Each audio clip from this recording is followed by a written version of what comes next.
आज मैं RJ mall के बाहर मौजूद हूँ। ये आतिश सदी का वाक़या हुआ था। इस वाक़ये को गुजरे तकरीबन 10 रोज़ हो चुके हैं और 10 रोज़ गुजरने के बावजूद जो इंतज़ामिया है उसके कान पर जूं तक नहीं रहेंगी। आज इदारे यकजहती के लिए यहाँ महाजिर कौमी मूवमेंट के चेयरमैन आफाक अहमद भाई तशरीफ़ ला रहे हैं। इससे पहले भी मुख्तलिफ सियासी जमात के और मजहबी जमात के रहनुमाओं ने यहाँ जो है इदारे यकजहती के लिए तशरीफ़ लाए और उन्होंने दुआ की है। आप देख सकते हैं कितनी बड़ी तादाद में आज यहाँ लोग मौजूद हैं और जाहिर सी बात है ये मुतासिरीन तकरीबन 5000 घराने जो है इससे मुतासिर हुए हैं। 700 दुकानें बंद हैं लेकिन इंतजामिया के कान पर जूं तक नहीं रहेंगी। आज इदारे यकजहती में आफाक अहमद भाई आ रहे हैं और देखते हैं आफाक अहमद भाई अब इंतजामिया से क्या अपील करते हैं। खवातीन भी मौजूद हैं जिनकी जो है यहाँ दुकानें मौजूद हैं। ये बेचारी कब से जो है जद्दोजहद कर रही हैं कि किसी तरह से ये मॉल खुले, क्योंकि ये लोग रोज के कमाने वाले हैं, डेली वेजेस के मुलाजमीन है। ये खवातीन भी इसमें अक्सर रहती हैं जो रोजाना की बुनियाद पे कमाती हैं और इनको उजरत मिलती है तो इनके घर का चूल्हा जलता है। ऐसे ही यहाँ बेशतर जो मजदूर मौजूद हैं जो डेली वेजेस पे हैं और तकरीबन 10 दिन से वो लोग बेरोजगार हैं। यहाँ ये हाल है क्योंकि मैं 10 दिन से कवर कर रहा हूँ उसको मुस्तकिल। यहाँ जो मैंने मजदूरों के हालात देखे, अब ये हालत है कि रात में मैंने एक मजदूर को देखा 100 रुपये जो है वो किसी से मांग रहा था। अब ये हालात हैं और अब देखते हैं इंतजामिया आज क्या इस पे नोटिस लेती है। यहाँ मार्केट के कुछ लोग जो है गए हुए कमिश्नर साहब के पास, गवर्नर साहब के पास। गवर्नर साहब तो शायद ला ताल्लुकी का ऐलान ही कर चुके हैं, शायद वो इस एरिया के कैंटोनमेंट बोर्ड के शायद वो गवर्नर नहीं है। अब ये जो मुजाहिरीन है अब जाहिर सी बात है इनका गम और गुस्सा और इनके सब्र का पैमाना भी लबरेज हो चुका है। अब इन्होंने फैसला किया है आज आफाक अहमद साहब यहाँ तशरीफ लाएं, उसके बाद ये आइंदा का लाएअमल तय करेंगे। करोड़ों रुपए के फ्लैट के ऊपर ताकतवर लोग थे, वो खुल गया। यहाँ फोर्स लोग एक कोने के ऊपर आग लग गई, वो पूरे मॉल को निकाल के बाहर खड़ा कर दिया। 4-5 दिन आग लगी रहती है। करोड़ों के फ्लैट थे, उसमें आदमी ताकतवर आदमी था। एक गजब पे बेसमेंट में आग लगती है।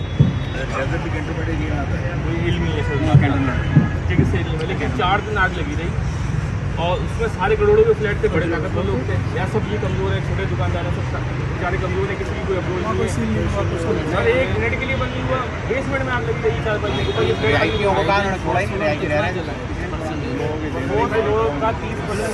फर्नीचर जला, सिर्फ फर्नीचर, कैजुअलिटीज भी हुई है उसमें, किसी को इशू बना के सर बस साहब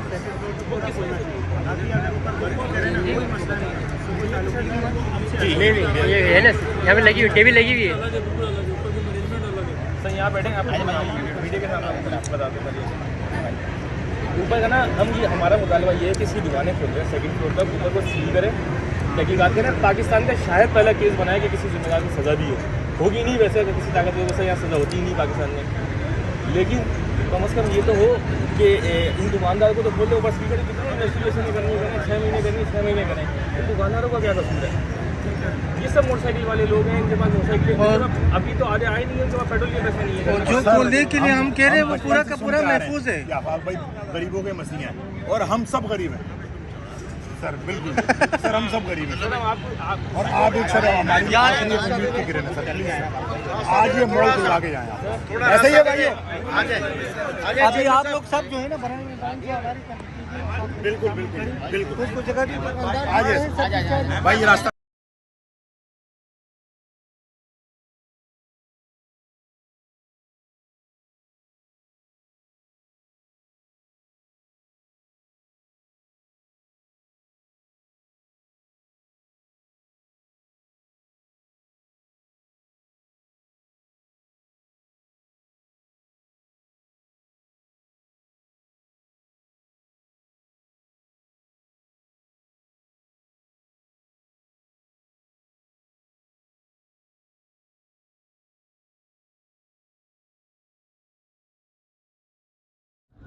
एहतजाजी कैंप को 10वां रोज़ और इज़ारे यकजहती के लिए यहाँ आफाक अहमद भाई तशरीफ़ लेके आए, लेकिन वो भी मजबूर और लाचार क्योंकि ये कैंटोनमेंट एरिया है। और उन्होंने भी ये कह के माजरत की कि मैं सिर्फ प्रेस रिलीज जारी कर सकता हूँ, मजम्मत कर सकता हूँ, आपके साथ आके खड़ा हो सकता हूँ एहतजाज में, लेकिन मैं आपकी कोई मदद नहीं कर सकता।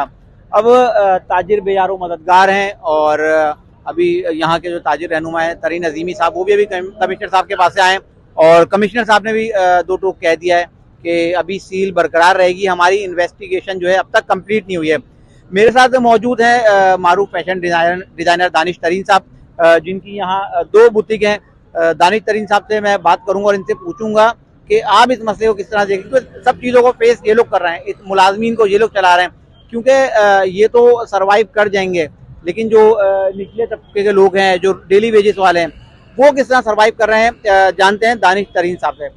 दानिश, आप बताइएगा कि 10 दिन हो गए और 10 दिन से मुख्तलिफ सियासी जमात के सिर्फ रहनुमा आ रहे हैं और मजम्मत कर रहे हैं, तो अमली तौर पर आप क्या देख रहे हैं?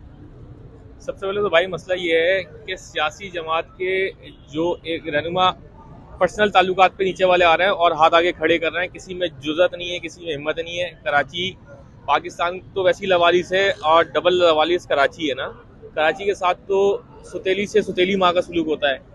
यहाँ कोई ऐसा लीडर नहीं है जिसके दिल में हौसला हो और किसी के पास थोड़ी सी भी गैरत हो। गैरत इनकी बिल्कुल ख़त्म हो चुकी है। 2100 ख़ानदान, जिसमें मेरी बहनें भी शामिल है, 2100 लोगों में 500-600 बहनें जो ऊपर काम करती हैं इज्जत से, लेकिन कोई आने को तैयार नहीं है, कोई पूछने को तैयार नहीं है। उसकी वजह यह है कि यहाँ इनके सबके पड़ जलते हैं ना बोलते वक्त। अच्छा, सब एक दूसरे के ऊपर डाल रहे हैं कि हमारी जिम्मेदारी नहीं है, हमारी जिम्मेदारी नहीं है। किसकी जिम्मेदारी है? जिसके पास जाएँ, एसी के पास जाएँ, डीसी के पास जाएँ, कमिश्नर के पास जाएँ, सारे हाथ खड़े कर लेते हैं। इनकी इन्वेस्टिगेशन है, सालों में ख़त्म नहीं होनी इन्वेस्टिगेशन, तो आपको पता है हमारी यहाँ होती रहती है। हम ये कह रहे हैं कि फोर्थ फ्लोर को सील करें, बाकी मॉल तो आप खोलें, कम से कम जहाँ जहाँ वाक़या होता है उसको सील करें, बाकी खोल दें। चेज़अप का एक बेहतरीन वाक़या है, अभी ताज़ा हुआ 5-6 दिन वहाँ आग लगी रही। किसी में जो मतलब वहाँ करोड़पति लोग थे, ताकतवर लोग थे।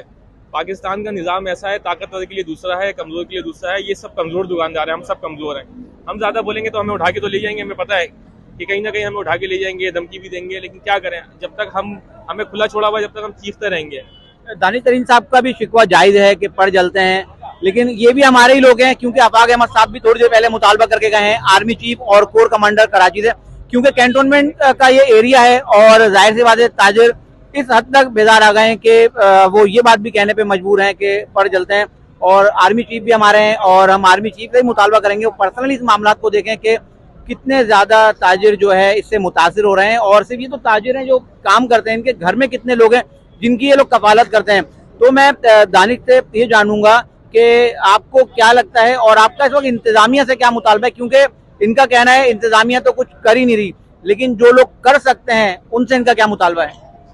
सर, मुझे एक बात का इतराक है कि हमारी फौज इसका एक्शन ले, आर्मी चीफ साहब इसका एक्शन लें और यही लोग एक्शन ले सकते हैं। बाकी ये सारे जितने भी सियासतदान हैं, ये डमियाँ हैं, ये खोखले हैं, ये सब बुज़दिल हैं, ये आने की हिम्मत है। हम सब रोड पे आ गए, हमारे पास खाने को पीने को मजदूरों के पास नहीं है।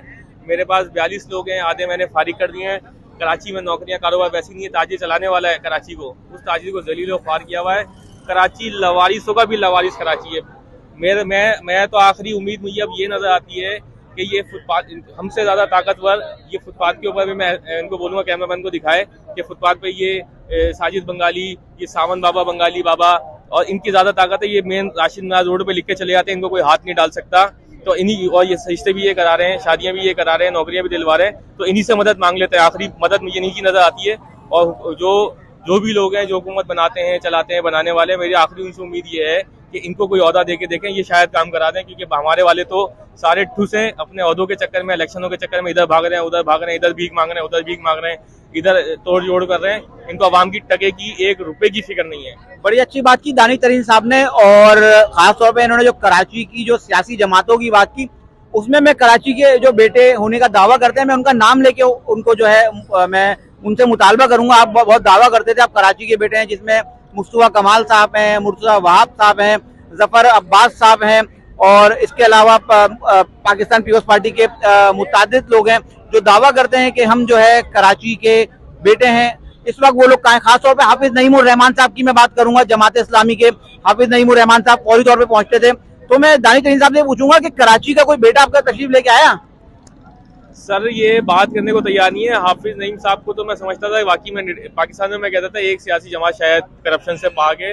अब करप्शन तो सर ऐसी की तैसी में गई सारी चीजें। ये हमारे लिए कोई आने को तैयार नहीं है, किसको खानदानों की फिक्र नहीं है, सबकी हालत खराब है, कोई आने को तैयार नहीं है। सारे ये बुज़दिल हैं, बुज़दिल हैं, बुज़दिल हैं। अब सियासी जमात के वो रहनुमा जो अपने आपको कराची का बेटा कहते हैं, और दीगर लोग देख लें कि किस तरह से ताजिर जो है बिफरे हुए हैं, और आज आप इन लोगों के साथ यहाँ खड़े नहीं हो रहे। मैं खासतौर पर आर्मी चीफ आसिम मुनीर साहब से कहूंगा, क्योंकि आप मईशत की बेहतरी के लिए जो आप बैरून मुल्क जा रहे हैं और वहां से सरमायाकारी लेके आ रहे हैं, लेकिन अपने मुल्क में जो ताजिर मौजूद हैं, जो बेसरो सामानी के आलम में इस वक्त यहाँ मौजूद हैं, पहले आप इन ताजिरों का ख्याल तो करें। आप बिल्कुल बैरूनी सरमायाकारी लेके आ रहे हैं हमारे सर आंखों में, लेकिन पाकिस्तान के ताजिर जो इस वक्त मुतासिर हो रहे हैं, क्योंकि ये ताजिर ही हैं जो पाकिस्तान की मईशत होती है, जो रीढ़ की हड्डी का दर्जा रखती है। तो आसिम मुनीर साहब, आप जो है इस पे पर्सनल नोटिस लें, क्योंकि बाकी किसी से यहाँ किसी को कोई उम्मीद नहीं है। तमाम इदारे जो है एक दूसरे पे जिम्मेदारी आयद कर रहे हैं और कोई यहाँ जिम्मेदारी तस्लीम करने के लिए तैयार नहीं है और ना यहाँ कोई जवाब देने के लिए तैयार है कि यहाँ जो मुतासिर लोग हैं इनका कारोबार जिंदगी कब बहाल होगा।